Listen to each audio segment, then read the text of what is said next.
أعوذ بالله من الشيطان الرجيم بسم الله الرحمن الرحيم إنما جزاء الذين يحاربون الله ورسوله ويسعون في الأرض فسادا أو أن يقتلوا أو يصلبوا أو تقطع أيديهم وأرجلهم من خلاف أو ينفوا من الأرض ذلك لهم خزي في الدنيا ولهم في الآخرة عذاب عظيم۔ اس آیہ کریمہ کے اندر اور اگلی آیہ کریمہ کے اندر اللہ تبارک و تعالی نے ڈاکوؤں کے متعلق احکامات بیان فرمائے، اور جو اللہ تعالیٰ اور اس کے رسول کریم صلی اللہ علیہ وآلہ وسلم کے دشمن ہیں، گستاخ ہیں، ان کے متعلق شرعی سزا کو بیان فرمایا۔ یہ اس آیہ مبارکہ کا شان نزول یہ ہے، قبیلہ ارینا نام کا ایک خاندان تھا، وہ مدینہ منورہ آئے اور آ کر کلمہ پڑھا، مسلمان ہو گئے۔ کچھ دن وہاں رہے تو مدینے کی آب و ہوا انہیں موافق نہ آئی، ان کے پیٹ پھول گئے۔ تو کریم آقا علیہ السلام نے انہیں فرمایا کہ تم جاؤ شہر کے باہر ہمارے اونٹ جو چرائی پر ہیں ان کا جا کر دودھ بھی پیو، اونٹنیوں کا ان کا پیشاب بھی پیو۔ وہ جب گئے، جا کر انہوں نے دودھ بھی پیا اور پیشاب بھی پیا۔ جب ٹھیک ہو گئے تو انہوں نے وہ جو آقا علیہ السلام کے اونٹوں کو چرانے والے صحابی تھے ان کو قتل کر دیا۔ قتل کرنے کے بعد اونٹ جتنے بھی تھے سارے وہاں سے لے کر بھاگے۔ اطلاع پہنچی کریم آقا علیہ السلام کو، آپ نے صحابہ کرام علیہم رضوان کا ایک لشکر روانہ فرمایا ان کے پیچھے، ان کو پکڑنے کے لیے پکڑ کر لایا گیا۔ آقا علیہ السلام نے ان کے اعضاء بھی کٹوا دیے اور ان کی آنکھوں میں گرم سلائیاں پھیر دیں رسول اللہ علیہ السلام نے، اور انہیں اسی طرح دھوپ میں ڈال دیا گیا۔ پانی مانگتے تھے، انہیں پانی نہیں دیا گیا، ایسے وہ مر گئے۔ اللہ تبارک و تعالی نے یہ آیہ کریمہ نازل کر کے ان کی اس طرح جو بھی بندہ کرے اس کی دائمی طور پر کیا سزا ہونی چاہیے اسے بیان فرمایا۔ یہ ذہن میں رہے، یہاں پر 4 سزائیں ہیں اور 4 مختلف لوگوں کے لیے بیان ہوئی ہیں۔ اللہ تعالیٰ نے ارشاد فرمایا انما جزاء الذین یحاربون اللہ ورسولہ، بے شک ان کی سزا جو اللہ اور اس کے رسول کے ساتھ جنگ کریں، ویسعون فی الارض فسادا، اور زمین میں فساد پھیلانے کی کوشش کریں، ان یقتلوا او یصلبوا، یہ کہ انہیں قتل کر دیا جائے، او یصلبوا یا پھر سولی پر لٹکا دیا جائے، او تقطع ایدیہم وارجلہم من خلاف، یا پھر ان کے ہاتھ اور پاؤں خلاف سے کاٹ دیے جائیں، یعنی ایک طرف کا ہاتھ کاٹا جائے تو دوسری طرف کی ٹانگ کاٹی جائے، اس طرح۔ او ينفوا من الارض، یا پھر زمین سے مراد جو ہے نا ان کا اپنا علاقہ ہے، اس علاقے سے انہیں بھگا دیا جائے۔ یہ ذہن میں رہے کہ ڈاکو جو ہے وہ اگر بندے کو قتل بھی کر دیں اور ڈکیتی بھی کریں، قتل بھی کریں اور ڈکیتی بھی کریں، تو ایسے بندے کو قتل بھی کیا جائے گا اور ساتھ سولی پر بھی لٹکایا جائے گا۔ قتل بھی کیا جائے گا اور سولی پر لٹکایا جائے گا، سولی پر لٹکا کے اسے رکھا جائے گا، ایسے لٹکے رہیں گے، ٹھیک ہے نا جی۔ ہاں، انہیں یہ نہیں کہ لٹکا کے انہیں چھوڑ دی جائے۔ یہ سولی کا آج کل جو طریقہ ہے یہ خلاف شرع ہے کہ لٹکا دیتے ہیں، بس اس کا منکا ٹوٹ گیا یا کچھ بھی ایسی صورتحال پیش آ گئی تو بندہ مر جاتا ہے، ایسا نہیں ہے۔ جس کو اسلام نے سولی فرمایا وہ یہ ہے کہ اسے لٹکا کے اس کا پیٹ پھاڑ دیا جائے۔ سمجھ آیا مسئلہ؟ جس کو سولی دی جائے اسے لٹکا کے اس کا پیٹ پھاڑ دیا جائے، اس طرح کر کے، یعنی کہ اسلام جو ہے نا وہ کسی کو مارتا بھی ہے تو زیادہ تکلیف میں مبتلا نہیں کرتا، ظاہری بات ہے جس کو لٹکا کے چھوڑ دیا جائے وہ کتنی دیر تک لٹکا رہے، کب تک اس کی جان نکلے، کتنی اسے تکلیف آئے۔ تو اللہ تبارک و تعالی نے یہاں ارشاد فرمایا یہ سزا اس بندے کی جسے قتل بھی کیا جائے گا اور لٹکایا بھی جائے گا تاکہ لوگوں کو عبرت ہو، اس علاقے کے اندر ڈاکو جو ہیں وہ ختم ہوں۔ اب آپ خود دیکھ رہے ہیں کہ کتنے ڈکیتیاں بڑھ گئی ہیں، ہیں جی، آئے دن کوئی بھی دن جو ہے نا اخبار ڈاکوؤں کے کام سے، ان کی خبروں سے خالی نہیں ہوتا، ہیں جی، روزانہ کہیں نہ کہیں قتل و غارت ہو رہی ہے۔ آپ کے صرف ایک لاہور کو ہی دیکھ لیں، آپ کے خود اسی علاقے کے اندر کتنی بار ایسا ہو چکا ہے، خود ندیم ٹاؤن چھوٹا سا علاقہ ہے، اس کے اندر اتنی بار ہو چکا ہے، ڈاکو جو ہیں کئی بار وارداتیں کر چکے ہیں، لوگوں کو اتنی اذیتیں اور تکلیفیں دے چکے ہیں۔ اور مختلف علاقوں میں اب تو کئی سارے علاقوں میں ایسا ہو چکا ہے کہ دن دہاڑے بڑی بڑی جو ہینوں ہوتی ہیں ان کو روک کے جنہیں لوٹ لیتے ہیں وہ ہیں، اور وجہ اس کی صرف یہی بنی ہے کہ ہم نے سزا نہیں دی، کیونکہ ہمارے ہاں ایک قانون ہے اپنا جی، جو رب تبارک و تعالیٰ کے قانون کے بالکل متوازی ہے، اس کے مقابلے میں ہے جی۔ رب تعالیٰ کا قانون یہ ہے کہ جو بندہ قتل بھی کرے اور مال بھی لوٹ لے تو اسے کیا کیا جائے، قتل بھی کیا جائے گا، لٹکایا بھی جائے گا۔ لیکن ہمارے ہاں یہ ہے کہ اگر ڈاکو بہت بڑا ہے تو پھر اسے وزیر اعظم بنایا جائے گا، ہیں جی، اسے پھر ملک کا وزیر بنایا جائے گا، اسے پھر بڑا عہدہ دیا جائے گا تاکہ اگلی بار آپ کی صحیح مرمت کر سکے ہیں۔ وہ پڑھتے ہیں نا جب لب پہ آتی ہے دعا بن کے تمنا میری، تو اس کا ایک مصرع یہ بھی ہے، انہوں نے اصل میں اس نیت سے پڑھا ہوتا ہے، یہ نہیں پڑھتے کہ ہو میرا کام غریبوں کی حمایت کرنا، وہ اس طرح پڑھتے ہیں ہو میرا کام غریبوں کی مرمت کرنا، ٹھیک ہے نا جی، وہ پھر مرمت کرتے ہیں، ہے نا۔ تو اس طرح کر کے جس بندے کو ایک بار کوٹیں ڈاکو قرار دے دیں، چور قرار دے دیں، اگلی بار اسی کو جو ہے نا جب ضرورت ہوتی ہے کہ اب اسے پالش وغیرہ کر کے پھر سے وزیر اعظم بنا دیا جائے تو وہی کوٹیں جو ہیں اسے چار جج کے چار کہہ دیتے ہیں یہ تو حاجی صاحب ہیں، ہم نے ایسے ہی ان پہ الزام دھرا تھا، لہٰذا اب یہ پاک صاف ہو گئے ہیں۔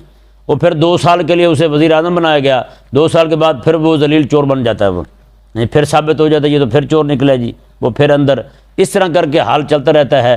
اب بتائیں ذرا، جب ایسا حال ہو کہ جو بندہ ڈاکو ہو، ڈکیتی کرے اور قتل بھی کر دے تو اسے اسلام کہے کہ اسے قتل کر کے لٹکا دیا جائے اور اس کا پیٹ پھاڑ دیا جائے، تو بتائیں پورے علاقے کے اندر کسی بندے کو ہمت ہوگی؟ پھر کبھی بھی ہمت نہیں ہوگی ہیں۔ اللہ اکبر کبیرہ۔ اچھا، دوسری سزا کیا بیان فرمائی قرآن نے؟ اللہ تعالیٰ نے ارشاد فرمایا او تقطع ایدیہم وارجلہم من خلاف، میں کہ یا پھر کوئی بندہ جو ہے وہ قتل تو نہ کرے، قتل نہ کرے، صرف مال لوٹ لے، صرف مال لوٹے تو پھر کیا سزا ہے؟ صرف مال لوٹیں تو پھر سزا یہ ہے کہ اس کا ایک جانب کا ہاتھ کاٹ دیا جائے اور دوسری جانب کی ٹانگ کاٹ دی جائے۔ سمجھ آ گیا مسئلہ؟ نہ کوئی پکڑنے جوگا ہو اور نہ ہی چلنے جوگا ہو۔ اگلی بار پھر کرے ایسی حرکت تو پھر اس کے دوسرے جو ہے نا 2 عضو بچے تھے وہ اڑا دیے جائیں۔ اگر پھر بھی بعد نہیں آتا تو پھر اس کے گلے پہ چھری پھیری جائے گی۔ سمجھ آیا نا مسئلہ؟ ہاں، تو آگے دیکھیں جی، کوئی بندے ایسے ہیں جنہوں نے ڈکیتی تو نہیں کی لیکن ڈکیتی کرنے کے لیے بیٹھے ہوئے تھے، ہیں جی، ان کی وجہ سے اس علاقے کے اندر دہشت پھیل گئی، کوئی ہاتھ نہیں چڑھا ان کے، نہ تو انہوں نے کسی کا مال لوٹا، نہ کسی کو قتل کیا، نہ کوئی اور حرکت کر سکے، لیکن یہ ضرور کیا انہوں نے کہ ان لوگوں کو خوف زدہ کر دیا، انہوں نے خوف زدہ کر دیا۔ نعوذ باللہ من ذالک، ایسے بہت سارے لوگ ہیں جو ان کاموں میں پڑے ہوئے ہیں۔ آج کل تو زیادہ تر طبقہ جو ہے نا ڈاکوؤں میں، پہلے جاہل لوگ ہوتے تھے، آج کل زیادہ طبقہ جو ہے نا یہ عام طور پہ جسے جنہیں پڑھا لکھا کہا جاتا ہے نا وہ طبقہ زیادہ اس میں شامل ہو چکا ہے جی۔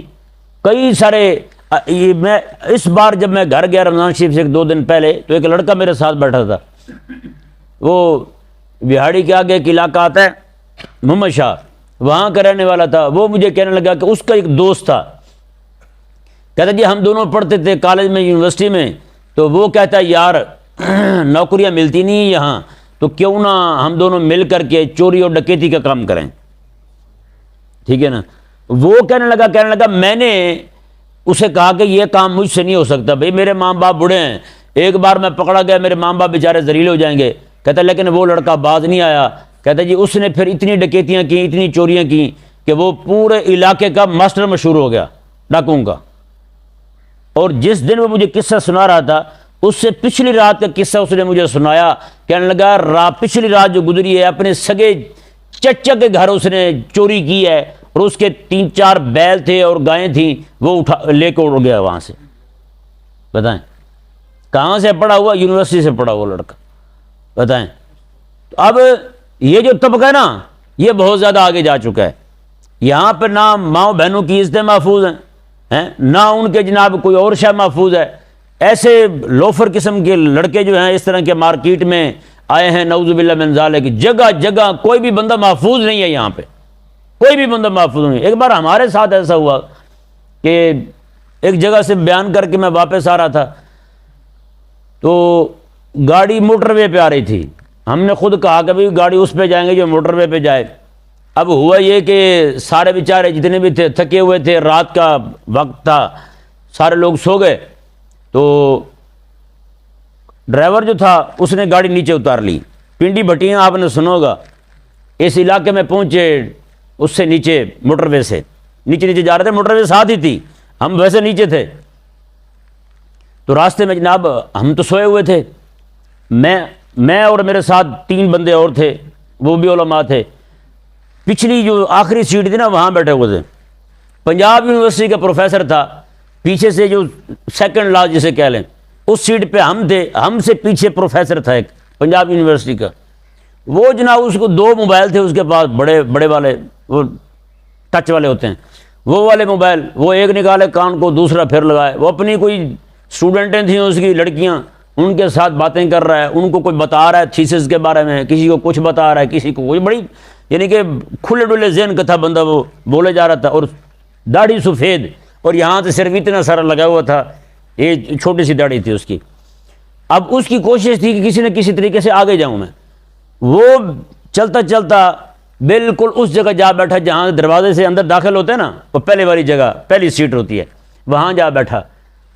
جب ڈاکو نے ہمارے والی بس روکی تو سب سے پہلے اسی بزرگ کو اتارا انہوں نے، اس سے انہوں نے جناب وہ موبائل بھی لے لیے، موبائل بھی گیا اس کے، پیسے بھی گیا اس کے، پھر انہوں نے ساری گاڑی اتاری، جی پیچھے آخری ہم سے بس صرف 2 جو ہے نا وہ سیٹیں وہ رہ گئی تھیں، تے اتنے میں پولیس پہنچائی۔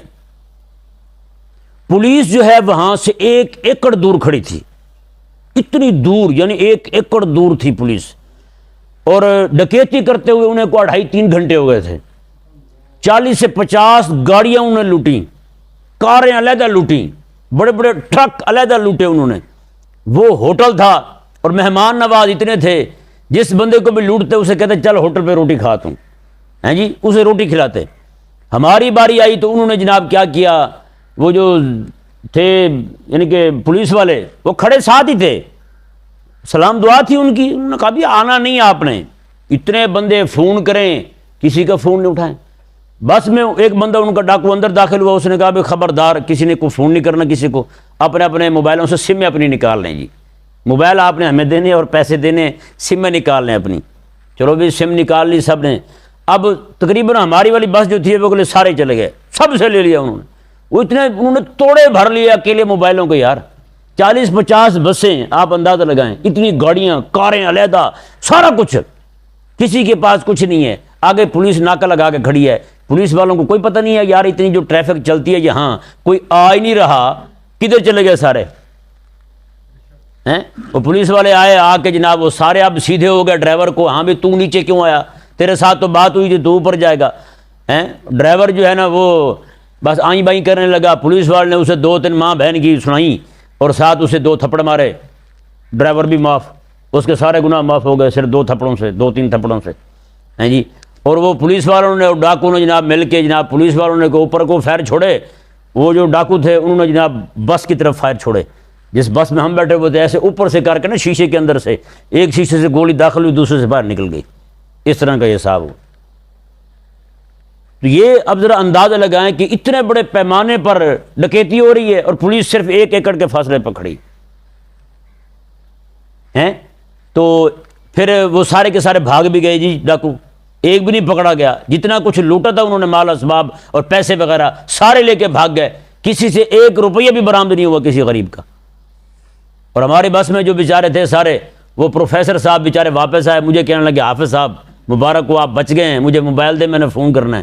اب وہ فون کرنے لگے، کسی کو کہنے لگے بیٹا میرے پاس تو کچھ نہیں رہا، آپ اس طرح کریں کہ مہربانی کریں مجھے آ کے اڈے سے لے جانا، میرے پاس کوئی پیسے نہیں ہیں. اب وہ بیچارے آئے ہوں گے، لے گئے ہوں گے. جی اب وہ کہنے لگا پروفیسر صاحب، ذہن دیکھیں اس کا، کہنے لگا جی اب جتنے مرضی ڈاکو آ جائیں ہمیں پرواہ نہیں ہے، اب فکر آپ کو کرنی ہے. اب آپ نے پریشان ہونا، ہمارے پاس تو کچھ ہے نہیں.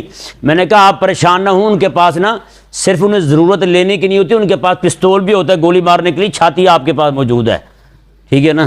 وہ تب جا کے پروفیسر بیچارہ ٹھنڈا ہوا، ورنہ وہ تو ایسے بڑا خوش ہو رہا تھا، کہتا چلو اب ہم تو بے فکر ہو کے سفر کریں گے نا جتنا بچا ہے. بہرحال اللہ تبارک و تعالی نے فضل فرمایا، وہ سارے کے سارے اب پھر انہوں نے کہاں نہ تھا، وہ سارے نکل گئے جو تھے.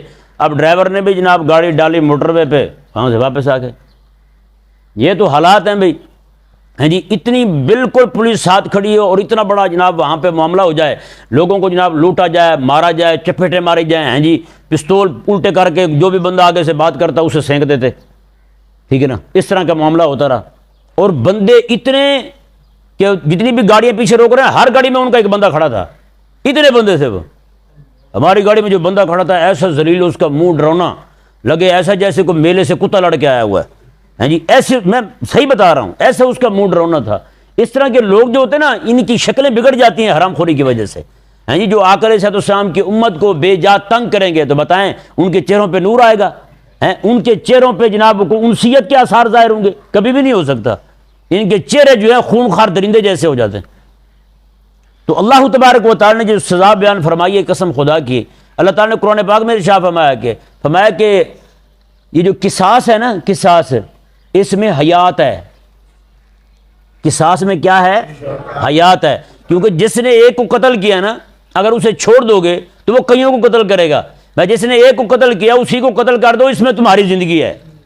بتائیں اب جو سزا چوروں کی ڈاکوؤں کی رب تعالیٰ نے بیان فرمائی ہے، اگر یہی لگا دی جائے ان کو، کوئی ایک آدھا بندہ لٹکا دی جائے تو بتائیں اس علاقے میں آئیں گے دوبارہ؟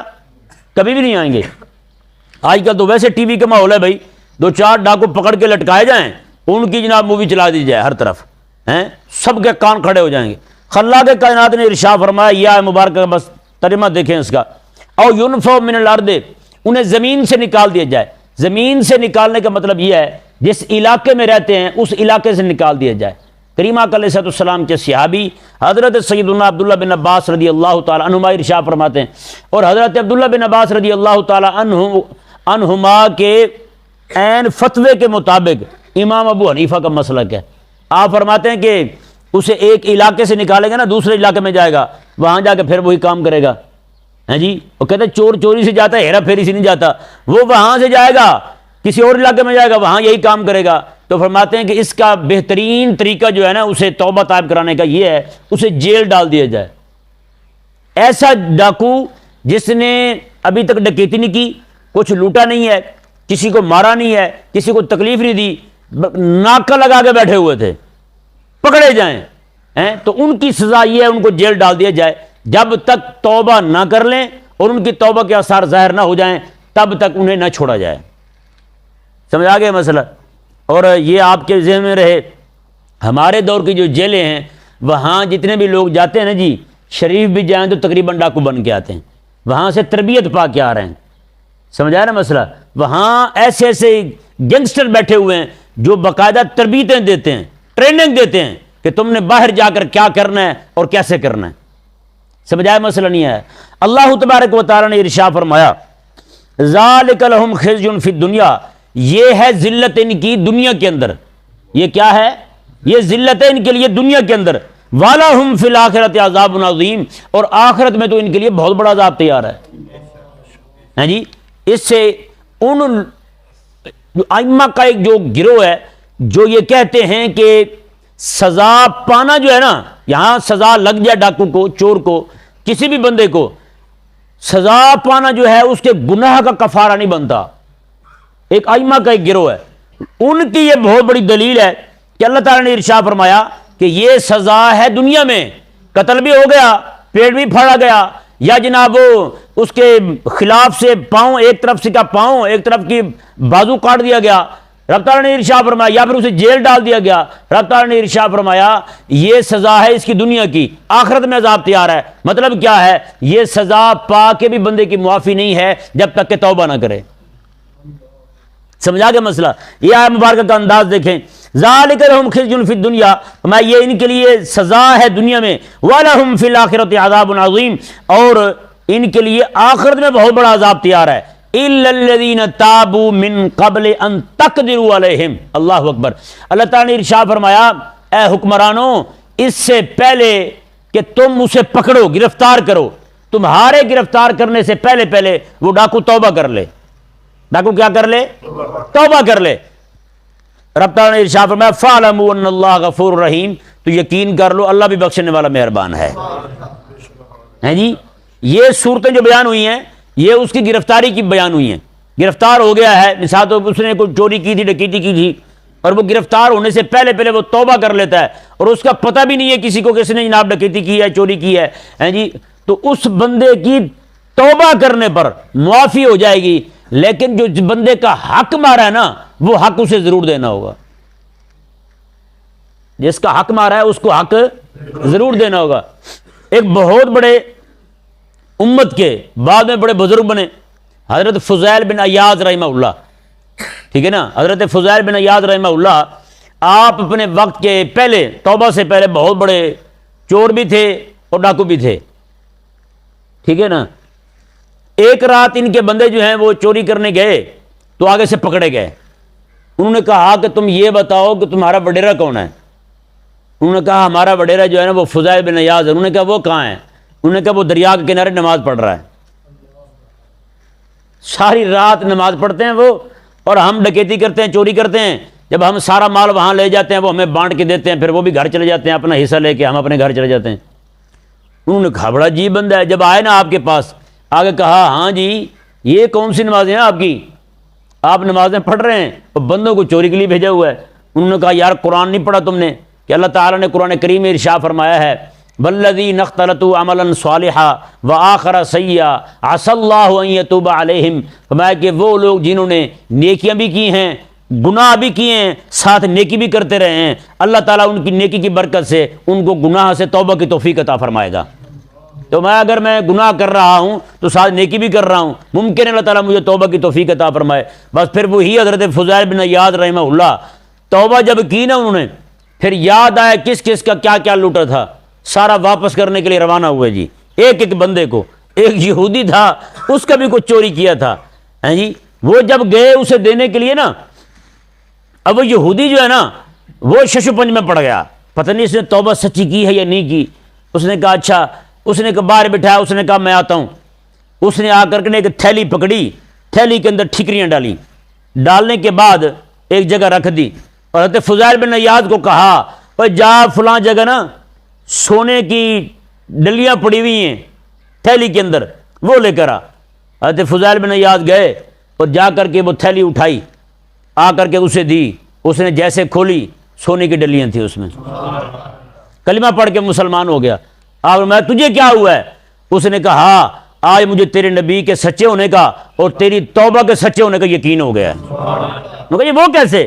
انہوں نے کہا وہ اس طرح کہ ہماری کتاب جو ہم پہ، ہمارے نبی پہ نازل ہوئی ہے، اس کتاب میں یہ لکھا ہوا ہے نبی آخر الزمان جب آئیں گے تو ان کے امتی جو سچی توبہ کریں گے نا، اگر وہ مٹی کو بھی ہاتھ لگا دیں گے رب اسے بھی سونا بنا دے گا۔ اس نے کہا یہ ہماری کتاب میں یہ بات موجود تھی، آج میں نے دیکھی ہے، وہ میں نے ٹھیکریاں ڈالی تھی تھیلی کے اندر، تو تو نے جا کے ہاتھ لگایا ہے، تیری توبہ کے سچے ہونے کا بھی مجھے یقین ہو گیا اور تیرے نبی کے سچے ہونے کا بھی یقین ہو گیا، اس لیے اب میں نے کلمہ پڑھ لیا ہے اور رسول اللہ علیہ السلام کی غلامی میں آ گیا ہوں۔ اللہ تبارک و تعالی ہمیں بھی سمجھنے کی توفیق عطا